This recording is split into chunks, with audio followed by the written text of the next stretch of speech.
Today we are in Abilene, Kansas, and yes, it is very cold. It is in the single digits, and I pick one of the coldest days of the year to check out Abilene, Kansas. But Abilene is interesting. It's got like 6,400 people, so it's much bigger than towns I usually check out. And I'm not going to be able to check out the entire, city of Abilene, but it's got a lot of history. And when people think of like Wild West history, they usually think of Dodge City, Kansas, or maybe even Wichita, and Wichita's much bigger. But I thought I'd pop in Abilene. I'm in Old Abilene Town, which is a collection of old buildings kind of laid out in a way that it might have been back in the day. And behind me is the old train depot. And but there's a couple museums here, some interesting things to see.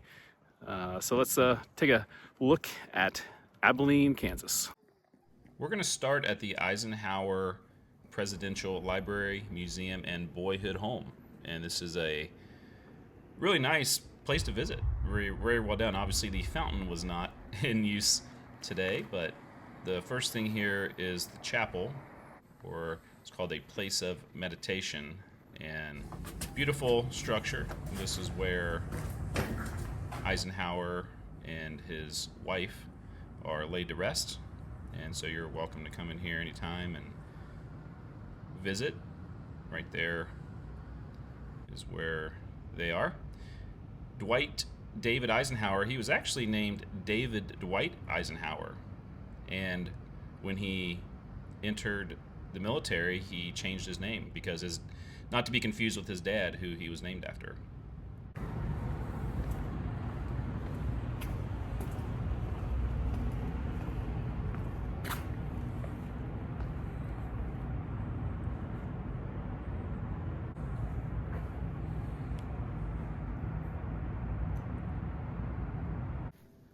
We'll head over to the museum next. This is the most significant place to visit if you're going to come to the grounds.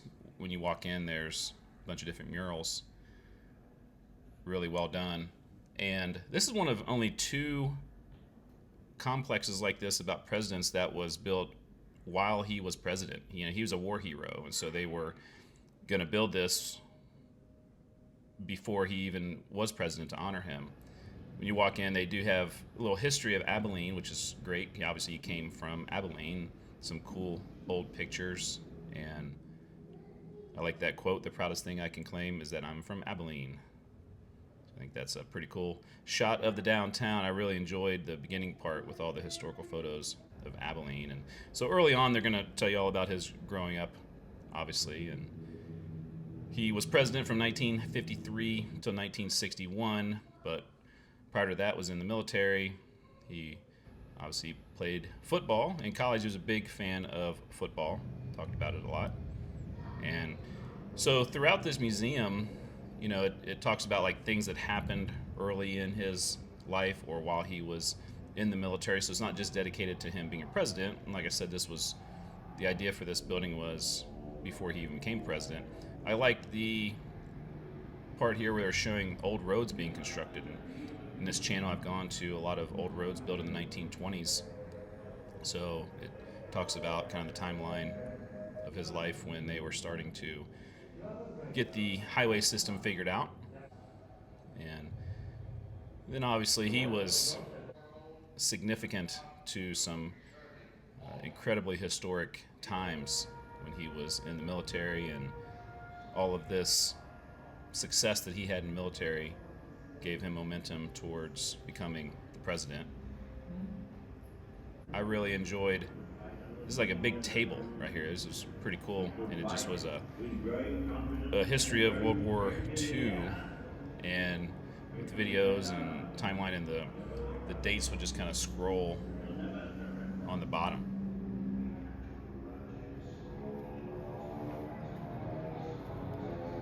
A date which will live in infamy. United States of America was suddenly and deliberately attacked by naval and air forces of the Empire of Japan. Kind of chilling to hear some of the audio. It was really well done. And this is a great museum. I was surprised at this museum. I've been to some other presidential museums, and this is as good as any of the ones I've seen. Obviously, now we're getting into his presidency, and I Like Ike was a huge marketing campaign to help him become president. Very effective, kind of famous with all the buttons. And then after his presidency, it talks about all the different things that happen. So it's kind of just a timeline of American history, some of it local, some of it national, some of it world history, and just kind of the timeline of his life. I've been to other ones where it's just more focused on when they were president. But, just like the highway system, the Eisenhower interstate system came along after he was president. And just pretty cool to see how they have put that together, and they have Abilene, Kansas, obviously, on the map. His farewell speech is displayed so that you can tell that that was his face. Well done. And then this is a photo of when he passed away in the Capitol Rotunda. That's looking from above. I thought that was a great way to end the museum tour.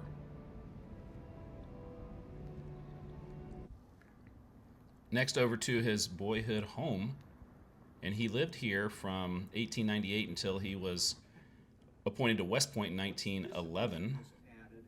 And this is a short tour. You can pay a couple extra bucks to go in and get a tour. They show you a few of the rooms, give you a lot of great history of the family and little details obviously you wouldn't know if you were just walking through. So I'd advise taking the short tour. You can see the old restroom and the old phone.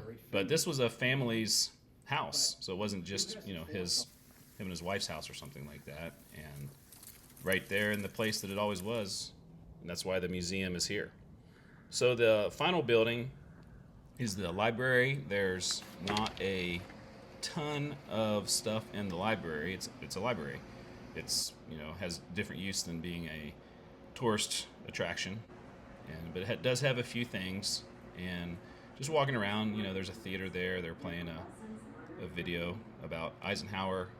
They have some displays about the women's suffrage movement and these puzzle pieces, which I'm guessing was part of his trying to get the woman vote when he was elected president in 1952. But yeah, there's a couple cool things to check out in the library, but not near as much as the museum.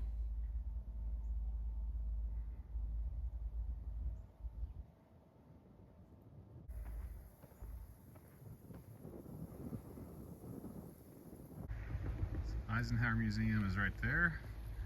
And now we're at the Greyhound Hall of Fame. Interesting.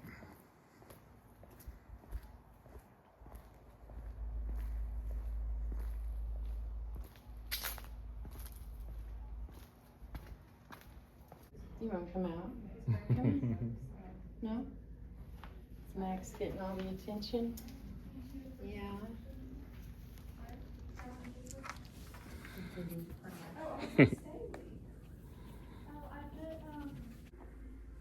Obviously, this is a different kind of museum than the one we were just at, and I didn't really know it was here, so I just decided to come across the street and check it out. It's a free museum, and Greyhound racing has had ups and downs through the years, and certainly in a down period right now. And so, but I've been to many Greyhound races. My parents lived in Florida, and we would go to Greyhound races. And I know Wichita had a track. It closed right as I was moving to Wichita.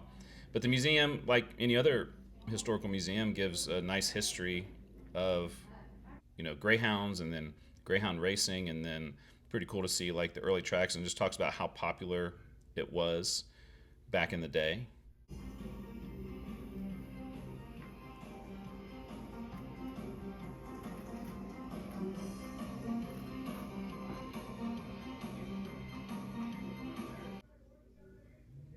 Talks about just the details of racing greyhounds and what happens if you've never been to a track and didn't know. And then they have the Hall of Fame, and it looks like it started in the 1960s.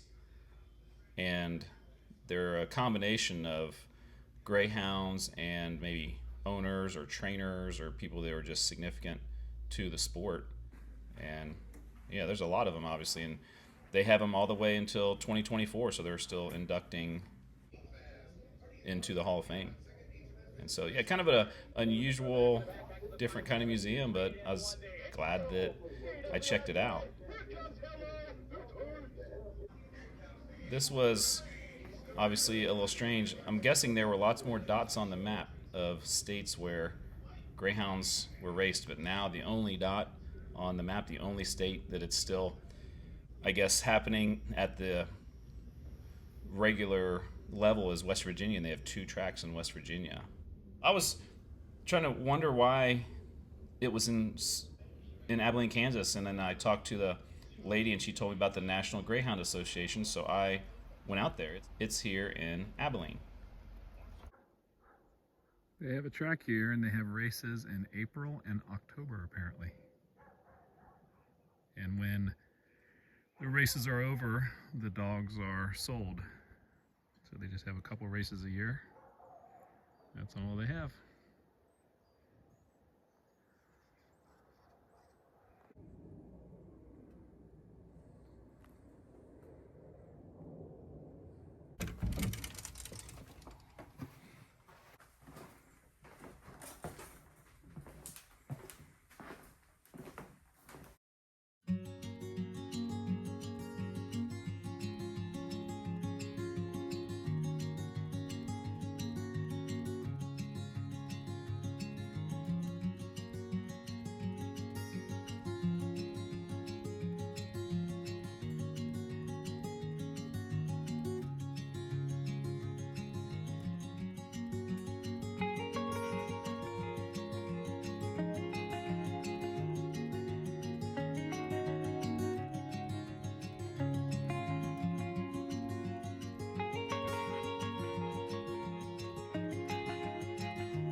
Abilene, Kansas has a lot of cool stuff, you know. Definitely a place to check out if you're ever in this area, maybe in the northern half of the state on I-70. It's just a short couple miles off the exit. They have a death go round right here, so you know that goes up a couple notches in our book. But yeah, probably come when it's a little bit warmer than 9 degrees, like I did today. But what did I leave out? You know, there's a lot of history in this town. I'm sure there's a lot of people that have been here. So put in the comments things that I didn't visit so other people will know what else to check out when they come to Abilene.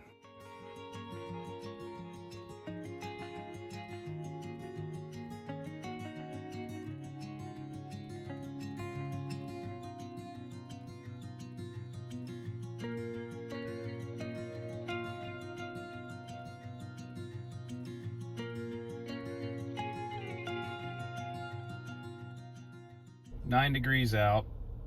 This is what happens. I'll leave some water in the car overnight. Welcome to Travel with a Wiseguy. Abilene's a couple miles that way, but over here they have a Russell Stover like factory or something and a store. Let's go check it out.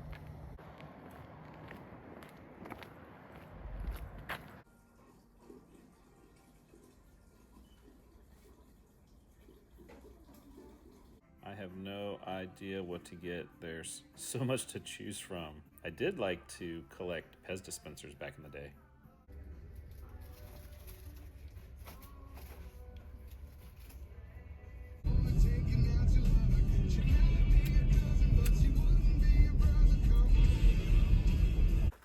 I have no idea what year this may have been built, but we'll just assume it's from way back in the day.